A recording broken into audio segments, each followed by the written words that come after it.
मी नाही मागितलं तरीही उमेदवारी मला मिळाली आहे, हा काहीतरी नियतीचा ईश्वराचा संदेश आहे. 14 साली मुंडे साहेब गेल्यानंतर मुंडे साहेबांची जागा घेण्याचं दायित्व माझ्यावर आलं. मी आवडलं नाही का तुम्हाला? उमेदवार पसंत नाही का? कोणाला आवडला नाही उमेदवार सांगा बरं, हात वर करा. उमेदवार बदलून टाकू आता. हो, आवडला नाही म्हणजे पंकजा मुंडे काय उमेदवार दिला, अरे अरे अरे अरे असं कुणाला वाटतंय का? नाही ना. अरे अरे पंकजा मुंडे यांनी दिल्या, अरे मान खाली गेली आमची जिल्ह्याची, असं वाटतंय का? आता मग उमेदवाराविषयी आक्षेप नाही, उमेदवाराविषयी प्रेमच आहे. उमेदवार हा कशाला दिला असं कुणाचं म्हणणं नाही. मग कशाची अडचण आहे? पसारा आवरायची एकच संधी मला द्या, एकच. मी पुढच्या लोकसभेला तुम्ही म्हणताल त्या माणसाला खासदार करेन, मत मोजून घ्या. पण आता ही वेळ नाही रे, घडी गेली की पिढी जाते.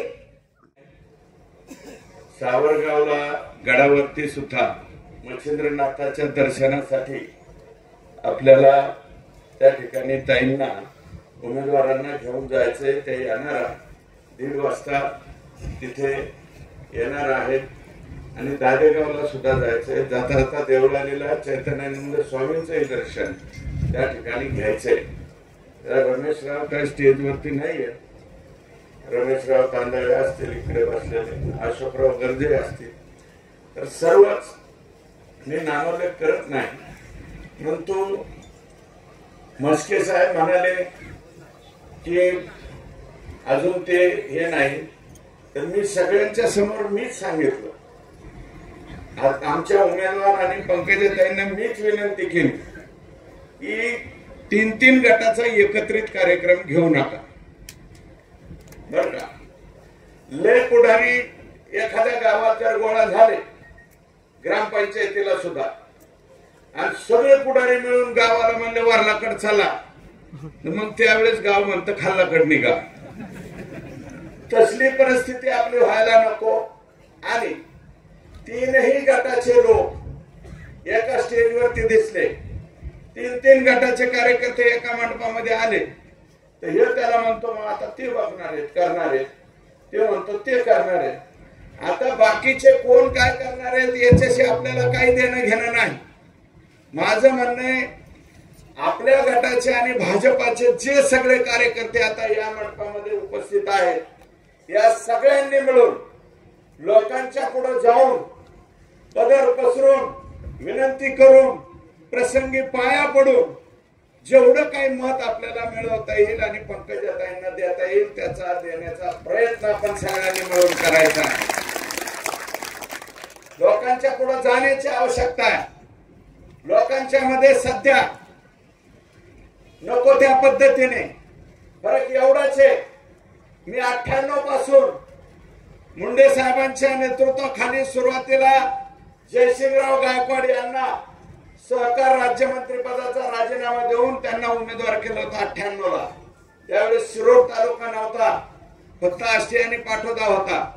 त्यावेळेस पासूनची लोकसभा मी पाहतोय, दरवेळेची लोकसभा ही चॅलेंजिंग निवडणूक आहे. त्यावेळेस ही चॅलेंजिंग निवडणूक पाहिली. जयसिंगराव विरुद्ध प्रकाशदादा सोळंके ही निवडणूक चॅलेंजिंग पाहिली.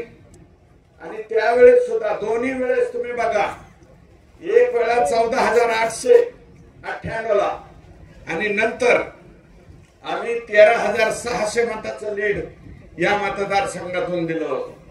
आणि मागच्या वेळेस आम्ही संपूर्ण जिल्ह्यातून सर्वाधिक जास्त 71,000 मताचं लीड 2019 या ठिकाणी दिलं होतं. दरवेळेची निवडणूक चॅलेंजिंग आहे.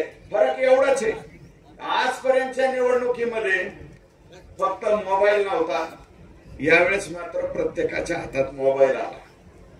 आणि मोबाईल वरती कोणाला ज्याला जसं ढकलायचं तसं ढकलीत, कोणाला काय व्यक्त व्हायचं ते व्यक्त होतात.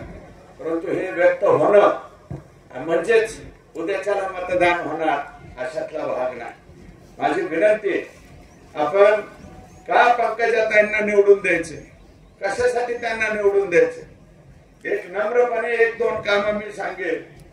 की ग्रामविकास मंत्री असताना तुमच्याही परिसरातले जे बांधखेड पासून चिंचेवाडी आरणविहीर असेल, तागडखेड पासून वेलतुरीच्या फाट्याला लागणारा रस्ता असेल, हे रस्त्याचे काम अहो त्या मसोबाच्या वाडीच्या तांड्याला कुणी बघितलं होतं? शिफारस माझी स्वतःची. त्या तांड्याला सुद्धा रस्ता झाला. जोमदारा तांड्याला रस्ता होता का? त्या जोमदारा तांड्याच्या रस्त्याचं पत्र माझं स्वतःच आहे, ते सुद्धा रस्ता झाला. बरडदाऱ्याचा होऊ शकला नाही, पण बरडदाऱ्याचा सुद्धा रस्ता मंजूर त्यांच्या कालावधीत केला. मुख्यमंत्री ग्राम सडक योजनेमध्ये या राज्यामध्ये 25,000 किलोमीटर आणि आपल्या मतदारसंघात ज्यावेळेस आम्ही शिफारस करू 38 कोटी, 50 कोटी, 40 कोटी मी शिफारसी केल्या. त्यावेळेस तत्कालीन आमदार धोंडे साहेब होते, त्यांनी शिफारसी केल्या. त्याच्यानंतर जिल्हा परिषदेचे अध्यक्ष म्हणून गोलाताई होत्या, त्यांनी शिफारसी केल्या. त्यांनी कोणाच्याही डावलल्या नाही. आणि ह्या अमुक गावाने आम्हाला मतदान दिलंय का? अमुक गावाने कधी 50 मतदान दिलंय का 500 मतदान दिलंय याची चौकशी न करता जे आम्ही सांगू ते काम करण्याचं काम हे 100% पंकजाताईंनी त्यावेळेस केलं ग्रामविकास मंत्री म्हणून. 25-15 हे हेड साधारणतः बीड जिल्ह्याला कधी माहिती नव्हतं, ते तुमच्या कालावधीत माहिती झालं आणि मोठ्या प्रमाणावरती त्याचा फायदा हा आमच्या गावातल्या भौतिक सुधारणा होण्यामध्ये त्या ठिकाणी झाला. त्याच्यानंतर महिला व बाल कल्याणच्या मंत्री म्हणून या जिल्ह्यामध्ये मुलींची संख्या फार मोठ्या प्रमाणात कमी झाली. अगदी एका तालुक्यात 1000च्या पाठीमागे 628 ची संख्या आहे. तुम्ही पालकमंत्री आणि महिला व बाल आणि या जिल्ह्यामध्ये 1000च्या पाठीमागे 953 पर्यंत मुलींची संख्या नेण्याचे सुद्धा काम तुम्ही केलं. आता सध्या सुद्धा कोण्याही जातीचा असो, कोणा धर्माचा असो, काय परस मुलीचा बाप डायरेक्ट म्हणतो माझ्याजवळ काही नाही, फक्त मुलगी आहे. हे मुलावालाच जात आहे, हळूच त्याला म्हणते किती पाहिजे तेवढे धर, लग्न मी माझ्याकडेच करतो बर का, पण ही गावात जाऊन देऊ नको, आमची पाहुण्यारावळ तर जाऊन देऊ नको, जरा झाकून ठेव आणि मला फक्त मुलगी दे अशी म्हणण्याची पाळी आली का? इथे मागच्या कालावधीत आमचे लोक, आमचा समाज चुकीच्या पद्धतीने वागला, त्याचे परिणाम हे भोगावे. त्याची दुरुस्ती तुमच्या कालावधीत झाली. प्रसंगी 980 पर्यंत संख्या मुलींची तुमच्या कालावधीमध्ये त्या ठिकाणी झाली. आणि जलयुक्त शिवार अभियानाच्या बाबतीत तर ज्या गावाने बापाने ठराव दिला तरी झाला, नांदूरचा तत्कालीन सरपंच असेल विधाते त्यांनी दिला तरी झाला, अगदी देऊळगाव घाटच्या सरपंचाने दिला, आमच्या सावरगावच्या दिला, शेटाळ्याचा दिला. प्रत्येक गाव, बहुतांशी गाव जे आहेत ते जलयुक्त शिवार अभियानामध्ये आली, छोटे छोटे बांधारे झाली आणि हजारो हेक्टर क्षेत्र या ओढ्याच्या नाल्याच्या कडेला जे बंजर होतं, फक्त कुसळ सुद्धा तिथं उगत नव्हती. काय साहेब, त्या पाणी अडवल्यामुळं आता तिथं कोणतं ना कोणतं पीक त्या ठिकाणी होतंय, हे नम्रपणे या ठिकाणी सांगण्याची आवश्यकता आहे. होतंय हे 100% खरंय, परंतु हे बोलायचं कोणी? बोललं नाही. ते पदावर असताना निश्चितपणे या जिल्ह्याला चेहरा मोहरा बदलणं म्हणजे काय असतं हे आम्हाला त्या ठिकाणी पाहायला मिळालेलं आहे. आता भविष्यामध्ये या परिसरातली एकच मागणी, मी जास्तीचा वेळ आपला घेणार ना, एक प्रमुख मागणी, हा जो प्रमुख राज्य मार्ग क्रमांक 16 आहे, तर आमच्या दौला वडगावच्या पलीकडं, दौला वडगाव हे साहेब आपलं शेवटचं गाव आणि त्या गावाच्या पलीकडे भातोडी म्हणून गाव आहे. इथून अगदी 10 ते 12-15 किलोमीटर अंतरावरती हे गाव, 15 किलोमीटर वरती आपली इथून बॉर्डर संपते आणि पलीकडे भातोडी गाव आहे. तर माननीय गडकरी साहेबांनी संभाजीनगर ते पुणे हा एक्सप्रेस हायवेचं काम त्या ठिकाणी केलंय. आमच्या मराठवाडी हारेवाडी पासून सुद्धा काही तो भाग चालू होतोय आणि पुढं या ठिकाणी येतोय.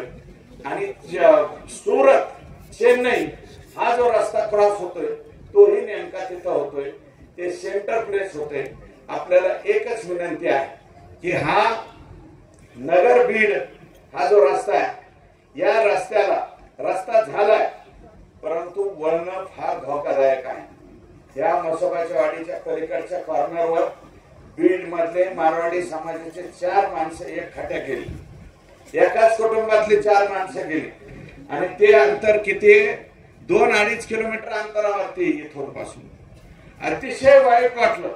जीव म्हणजे काळीच पिळवटून टाकावं अशा प्रकारची अतिशय वाईट घटना ही त्या ठिकाणी घडली. म्हणून असे जे काही धोकादायक वळणं आहे, हे वळणं आणि या रस्त्याचा विस्तार होण्याची आवश्यकता आहे. म्हणून प्रमुख मार्ग राज्य क्रमांक असलेला हा रस्ता, फक्त याचं आपण संसदेमध्ये गेल्याच्या नंतर याला नॅशनल हायवे मध्ये कन्वर्ट करावं अशा प्रकारची विनंती या ठिकाणी करतो. म्हणजे हा जो आमचा डोंगरवारीचा भाग आहे, या भागातला कांदा उत्पादक शेतकरी असेल, दूध उत्पादक शेतकरी असेल, अगदी खव्याचा व्यवसाय करणारे सुद्धा आमचे लोक आहेत आणि शेतकरी समाजाचे लोक अन्नधान्य सुद्धा मोठ्या प्रमाणावरती इकडे मार्केटला, नगरच्या मार्केटला पण नेणारे लोक आहेत. आणि आपल्याला सांगू इच्छितो की एक 600 कोटी रुपयाची प्रशासकीय मान्यता फक्त राहिली. लोणी ते वृद्धेश्वर हा जो रस्ता आहे, या रस्त्याला आता एनएटी मधून आणि या ठिकाणी थांबतो. जय हिंद, जय महाराष्ट्र.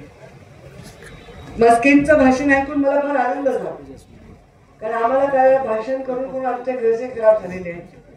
कोणीतरी मुद्द्याचा विषय बोलणारा माणूस नवीन दिसला तर मी पकडून आता चला ह्याला सभा घ्यायला लावा, ह्यांना भेटायला लावा, गावाला लावा. अशा सध्या काय मुलं आणि ते मला बोलतात. बरोबर सभेचे लोक बसलेत गादीवर आणि खालची बसलेत खुर्चीवर, त्यामुळे मला दिसतच नाही तुम्ही ते डोळ्याच्या लेवलला. आणि माझ्या मानाने जरा बरं आहे, पहिलवानाचं दिसते. पत्रकार बांधवांना, मी काही या भागात येणं नवीन नाही. 2009 ला मुंडे साहेब जेव्हा उभे होते तेव्हा मी यातलं एक गाव केलेलं आहे. 2014 ला मुंडे साहेब परत लोकसभेला उभे राहिले तेव्हा सुरेश अण्णा धस हे उमेदवार होते राष्ट्रवादीचे, तेव्हा तर जास्तीत जास्त गावात जायचं काम मी केलेलं आहे. 2014 ला मुंडे साहेब अचानक गेल्यानंतर मी जेव्हा जिल्ह्याचे पालकमंत्री झाले, जिल्हा परिषद आणायची होती, तेव्हा सुरेश अण्णा धसांचे 5 जिल्हा परिषद सदस्य सोबत घेऊन जिल्हा परिषद मध्ये आम्ही सरकार म्हणजे जिल्हा परिषदेमध्ये सत्ता स्थापन केली. यासाठी मला एवढी आवश्यकता होती, कारण मी ग्रामीण विकास मंत्री होते आणि जर जिल्हा परिषद ताब्यात नसती तर आपल्याला जसा विकास पद्धतीने करायचा होता तसा झाला नसता. आणि म्हणून त्यावेळी सुरेश अण्णा आमच्या पक्षामध्ये सामील झाले. तेव्हा 2019 ची निवडणूक सगळ्यांनी पाहिली की जे आमच्या बरोबर लोकसभेला नव्हते, आधीच्या उलट लोकसभा लढले होते, ते पुढच्या लोकसभेला आले आणि एक सर्व शक्ती एकवटवल्या आणि मोठ्या मताधिक्याने प्रीतमताई लोकसभेत गेल्या. मोदीजींबरोबर प्रीतमताईची पण हॅट्रिक अहवाल छापला नाही. मी काही कुठे कागदपत्र दिले नाही, कुठल्या नेत्याच्या म्हणजे कडे जाऊन बसले नाही की मला उमेदवारी द्या. उलट मी जाहीर कथन केलं अनेक वेळा की मी प्रीतमताईंना विस्थापित करणार नाही. पण आता राज्याचं राजकारण असं होत चाललंय, राज्याच्या राजकारणामध्ये दर 2 दिवसाला बदल होत आहे, डायनॅमिक राजकारण झालंय असं त्याला शब्द जर वापरला तर तो योग्य ठरेल.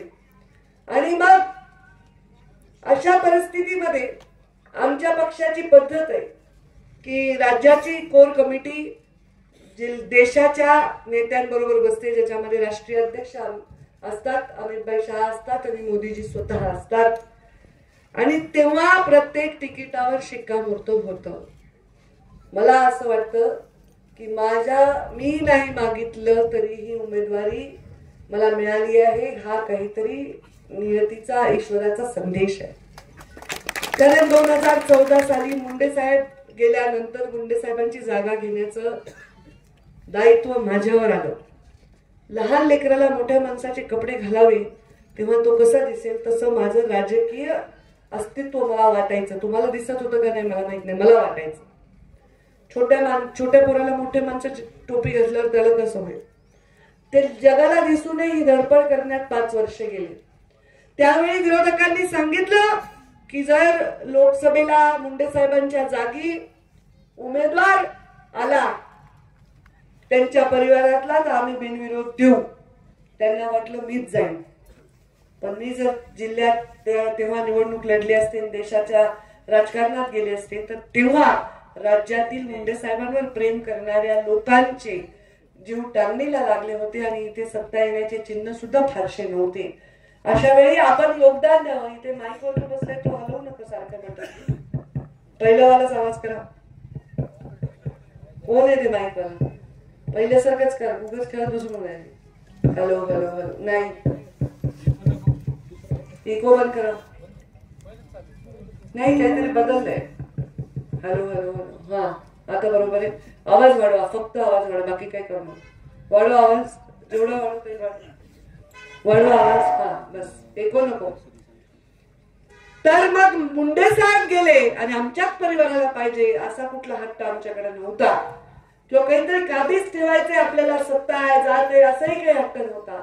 पण मुंडे साहेब 17 दिवसात वारले असल्यामुळे लोकांची मनस्थिती आणि विरोधकांनी घेतलेल्या भूमिकेमुळे प्रीतमताई राजकारणात आल्या. मला खूप इच्छा होती 19 मध्ये मुंडे साहेबांपेक्षा 10-20 मतं तरी जास्त घ्यायचे आणि प्रीतमताईला परत लोकसभेत पाठवायचं. ती इच्छा तुम्ही सर्वांनी पूर्ण केली, त्याच्याबद्दल जाहीर त्रिवार आभार. आता तो उमेदवार मी आहे. मग आता पहिले जर नीड वाढत गेली तर मी आल्यावर कमी झाली तर काय मी आवडलं नाही का तुम्हाला? उमेदवार पसंत नाही का? कोणाला आवडला नाही उमेदवार सांगा बरं, हात वर करा बरं. आपण उमेदवार बदलून टाकू आता. हो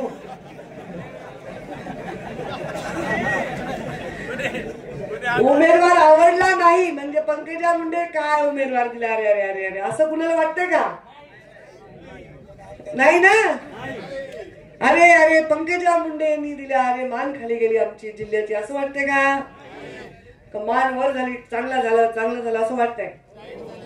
आता मग लहान बहिणीला जेवढ्या मतांनी निवडून दिलं, मोठ्या बहिणीला त्याच्यापेक्षा थोडं जास्त मत, छटाकभर तरी जास्त वजन टाकावं लागलं माझ्या वजनाप्रमाणे.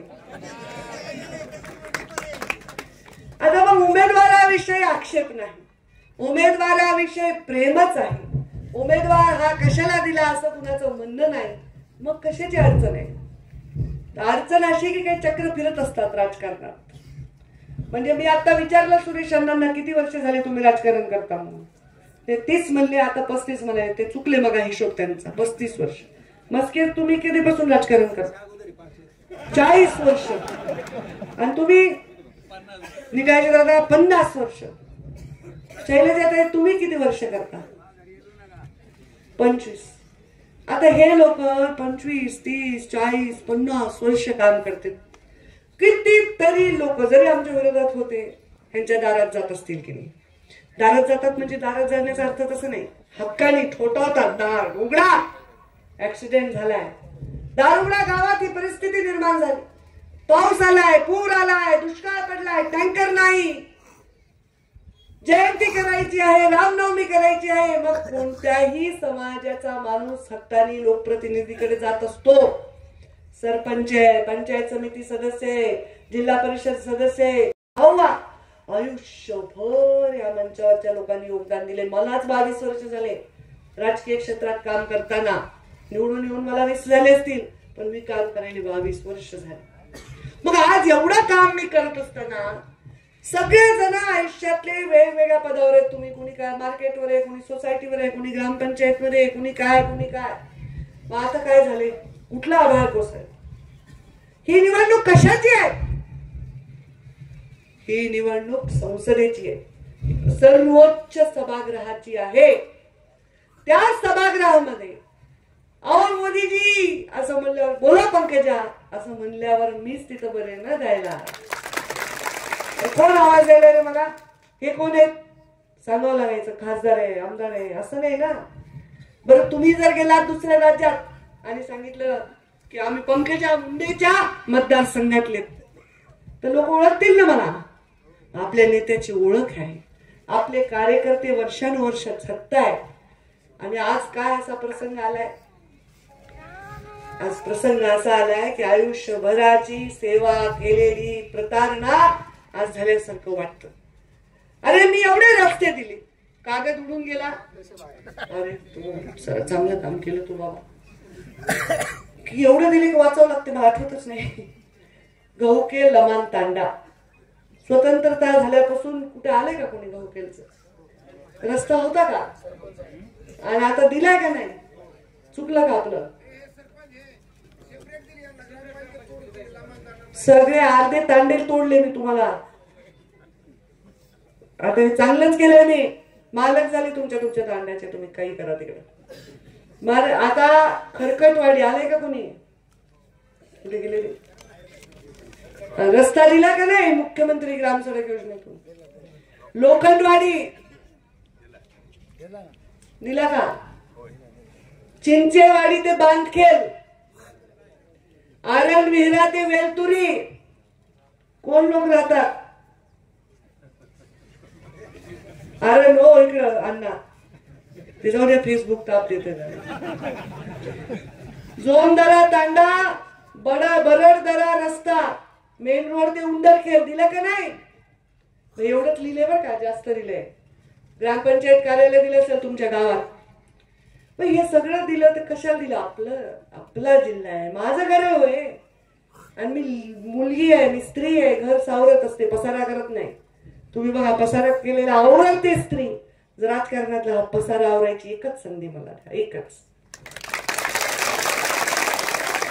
मी पुढच्या लोकसभेला तुम्ही म्हणताल त्या माणसाला खासदार करेन, मोजून घ्या, मोजून.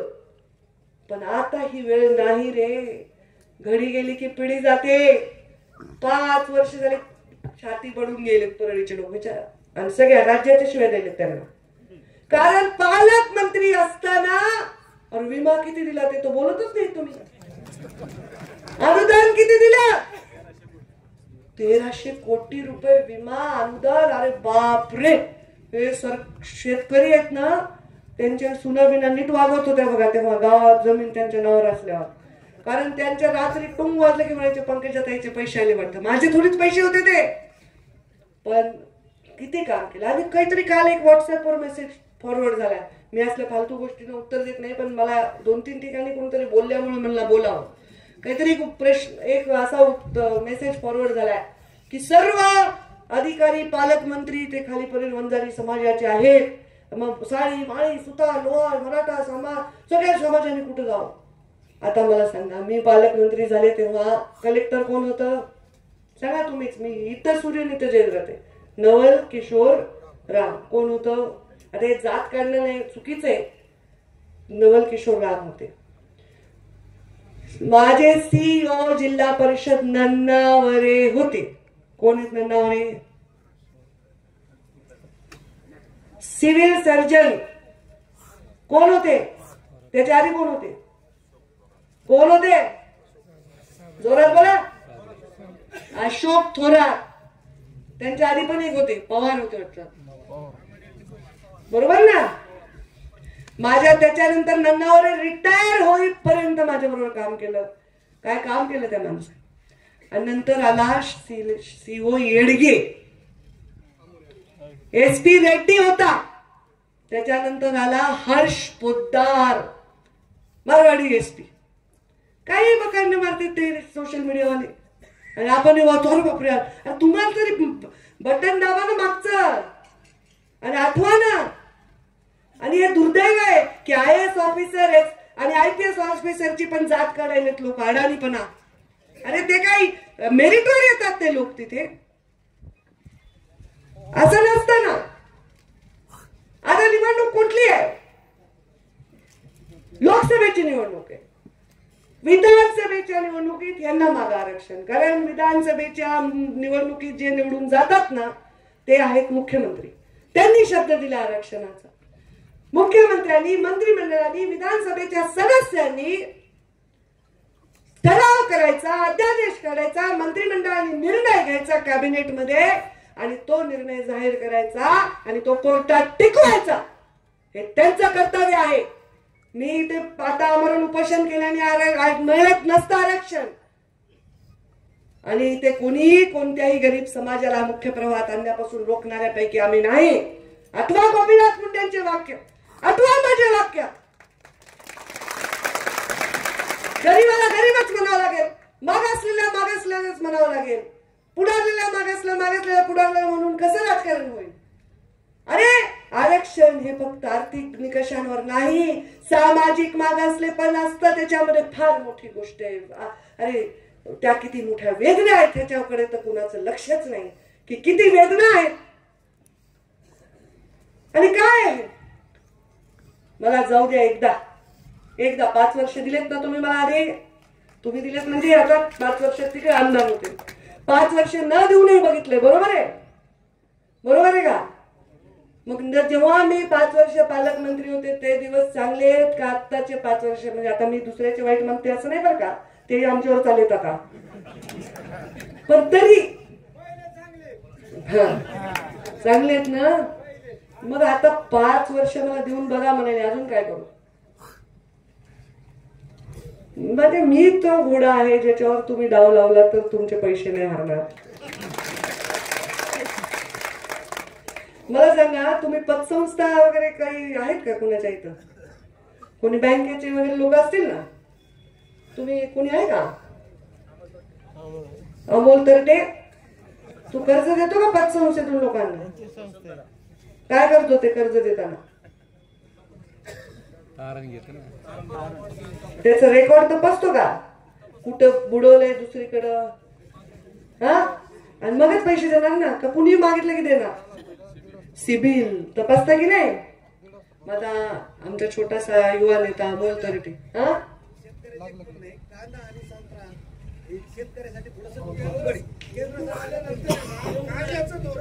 आता मी त्याच्यावर येते. अगदी बरोबर आहे. तुमचं बरोबर आहे, त्यांचं चुकलंय. बरोबर आहे. आता जर तुम्ही बँकेमध्ये कर्ज देताना त्या माणसाचा रेकॉर्ड तपासता तर मत देताना थोडं तर बघा ना कुणाला मत द्यायचे. माझं रेकॉर्ड तपासा. कुणाचं बुडवलंय का, कुणाचं खाल्लंय का, कुणाचा चहा पिलाय का, टेबला खालून टेबलावरून काही केलंय का? अरे ग्रामविकास मंत्री होते मी, एकही सरपंच सस्पेंड नाही केला मी दुसऱ्याच्या पक्षाचा, कधीच नाही. जाऊ दे म्हणले, जाऊ दे. आणि सरपंच डायरेक्ट निवडणूक मीच केलाय निर्णय, म्हणून तुम्ही मस्त सगळे यंग पोरं कडक इस्त्रीचे कपडे घालून सरपंच बघा यंग पोरी. कारण तरुणांना संधी द्या. डायरेक्ट पब्लिक मध्ये निवडणूक केली. अरे त्या शिक्षकांच्या बदल्या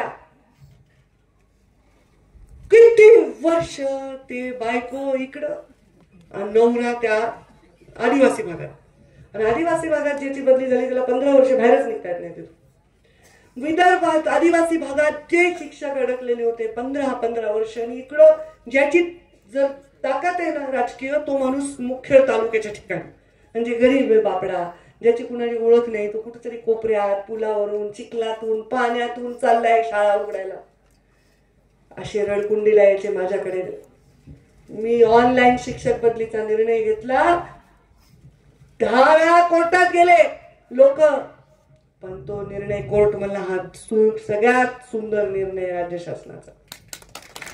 15-20 लाख रुपये खर्चून बिचाऱ्यांना बदली करण्यासाठी लोक आमिष दाखवत असताना ते शिक्षक किती सत्कार करायचे. ताई तुमच्यामुळे माझं घर वाचलं, ताई तुमच्यामुळे मी परत आलो, ताई 1 रुपया खर्च नाही, फक्त ऑनलाईन टाकायचं, मी अमुक हे माझी नोकरी इथे, मला इथून इथं पाहिजे, हे 3 ऑप्शन द्यायचे, ऑनलाईन बदली. आता या नंतर काही बदलण्याचा प्रयत्न केला लोकांनी बरं का, हा GR, कारण इथं काहीच नाही ना पुन्हा, ह्या GR मध्ये फुकट आहे सगळं. पण ते कोर्टात टिकलंच नाही. मुख्यमंत्री ग्रामसडक योजना मी असे चार्ट बनवून ठेवले होते की यांना त्याच्यातूनच निवडावं लागत होतं. विजू बोलायला निवडायचे अधिकार नाही आमच्या विजू बोला, अमोल तरटेला निवडायचे अधिकार नाही, शैलेजाताईंनी नाही, दसांनालाही नाही. आम्ही चार्टच सगळ्या राज्याचा बनवला होता. त्यामुळे जातीवाद धर्मवाद नाही. ज्या गावाला मानवी निर्देशांक कमी आहे, तिथे पर कॅपिटा उत्पन्न कमी आहे, तशाच गावांना जोडले. त्या गावांच्या परिस्थितीशी तो रस्ता जोडलेला आहे, त्यांच्या जातीशी नाही. आज परिस्थिती, शेतकऱ्यांचं दुःख. काल पाऊस पडला, कांदा नुकसान, आंब्याचं नुकसान झालं की नाही? तुम्हाला हवा तसा भाव, संत्र्याचं झालं, बागाचं झालं, हवा तसा भाव नाही. हवा तसा भाव नाही. सोयाबीनलाही नाही जसा पाहिजे तसा, कापसालाही ते हात आहे उजवा माझा हातात काय द्यायला. कापसाला भाव नाही, सोयाबीनला भाव नाही. सरक रे, मी घेते ना. काय भाव नाही. दुर्दैव आहे शेतकऱ्याचं. खूप वाईट वाटतं मला. शेतकऱ्यांची तळमळ मी समजू शकते, पण ती मला न मत देणारे सोडत असेल तर सोडून या. हा, पण ताईला मत दिलं तर त्या केंद्रात जाऊन भांडून आमच्या भावासाठी बोलतील याचा तुम्हाला विश्वास असेल तर मला बोला. मी जलयुक्त शिवार योजना आणली, ती शेतकऱ्यांसाठी आणली. ही मी मुख्यमंत्री ग्रामसडक योजना आणली, शेतकऱ्यांसाठी आणली ना. तुमचे टमाटे, तुमचे बटाटे, तुमची काकडीच यायली ना मार्केटमध्ये, नाही तर कशी आणणार आपण? हे सगळं शेतकऱ्यांसाठी आपण केलंय. शेतकऱ्यांच्या मनामध्ये खरंच प्रश्न आहे, थोडासा अडचण आहे. महागाई वाटते, भाव नाही मिळत, मध्येच अवकाळी पाऊस येतो, मध्येच पाऊस गायब होतो, ही परिस्थिती आहे. मी जलयुक्त शिवार केलं कारण मी मंत्री झाले ना तेव्हा खूप दुष्काळ होता 14 मध्ये. प्यायला पाणी लोक मरायले होते, लोक पिण्याच्या पाण्यावर, इतकी परिस्थिती वाईट होती. तेव्हा टँकरचा 1 रुपयाचा घोटाळा होऊ दिला नाही मी, 1 रुपयाचा. तसंच तुम्हाला मी वचन देते की शेतकऱ्यांच्या पिकाला भाव मिळावा ह्याच्यासाठी संसदेत पहिलं भाषण मी करेन.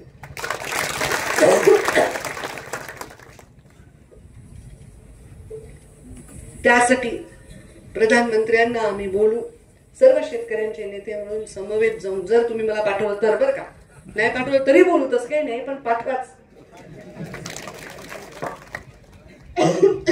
पूर्णपणे मी तुम्हाला शेतकऱ्यांच्या संवेदना समजून घेते, त्यांना न्याय मिळवणं हे मला कर्तव्य. कारण आम्हीच भाषणे केलेले, आम्ही आंदोलन केले, आम्ही सोयाबीनसाठी रस्ता रोको केलाय, आम्ही कापसाला भाव द्या म्हणून ओरडलं आणि मिळालं ना, काही वर्ष मिळालं ना, नाही कसं.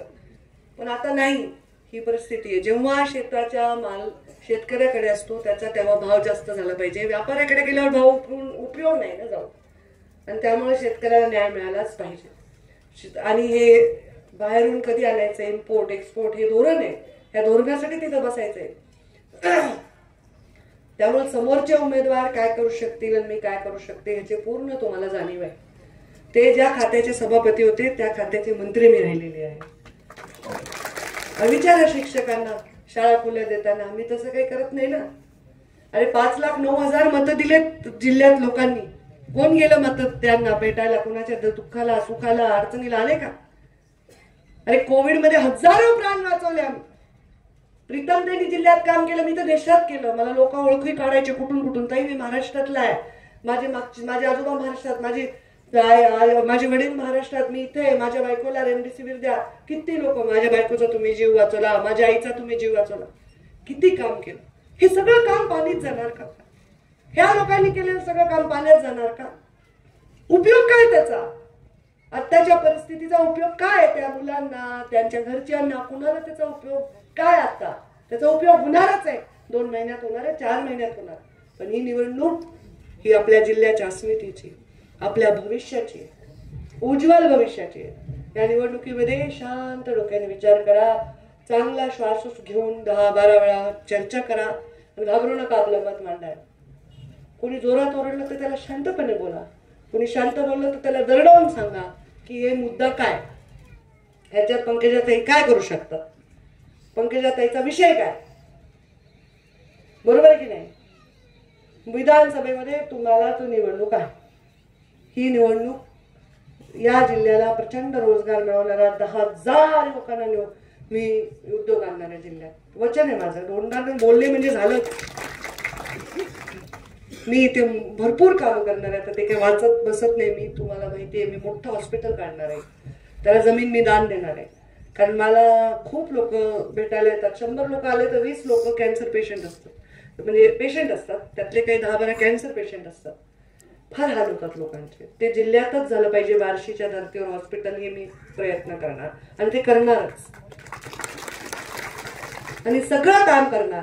आणि मी 5 वर्षांनी तुम्ही म्हणाल त्याला खासदार करू, पण आता तुम्हाला मला खासदार करणे ही काळाची गरज आहे. एक संदेश देणार बीड जिल्ह्याच्या बहादर जनतेने या देशामध्ये, कारण कुठंच निवडणूक चालू नाही, फक्त बीड जिल्ह्यातच चालू आहे. कारण राज्याचा विषयच नाही ना, जणू काही बीड जिल्ह्यातच चालू आहे निवडणूक. सांगा बरं कुठल्या टीव्हीवर काय चालू आहे असलं, युट्यूब उघडले की पंकजा मुंडे पडणार, पंकजा मुंडेला खतरा, पंकजा मुंडेची निवडणूक धोक्यात. माझी निवडणूक धोक्यात नाही. मला निवडून आणण्यासाठी सज्ज असणारे अनेक लोक आहेत. या निवडणुकीला धक्क्यात आणायचं असेल तर तुम्हाला धक्का द्यावा लागेल की नाही? त्या राज्यातल्या चर्चांना धक्क्यात टाकायचं असेल तर तुम्हाला धक्का द्यावा लागणार. या चांगलं, जसं एखादा जगन्नाथाचा रथ ओढताना सगळेजण खांदा देतात, मग हे जे निवडणूक आहे याच्या विजयाला तुम्ही सुद्धा तुमचा हातभार लावा. खांदा द्या म्हणणार नाही, उलटा अर्थ घेता, तुमचा हातभार लावा. मला कुठल्याही कपट कारस्थान ह्याच्या मध्ये न जाता आपल्या जिल्ह्याचे लेख समजून ही लेख कधीच आपली मान खाली जाऊ देणार नाही. ही जिल्ह्याच्या गरीब माणसाला कधीच अंतर देणार नाही. तिच्या दारात आलेल्या माणसाची जात ती कधीच विचारणार नाही. तिच्याकडे आशेने बघणाऱ्या तरुणांना ती कधीच निराश करणार नाही.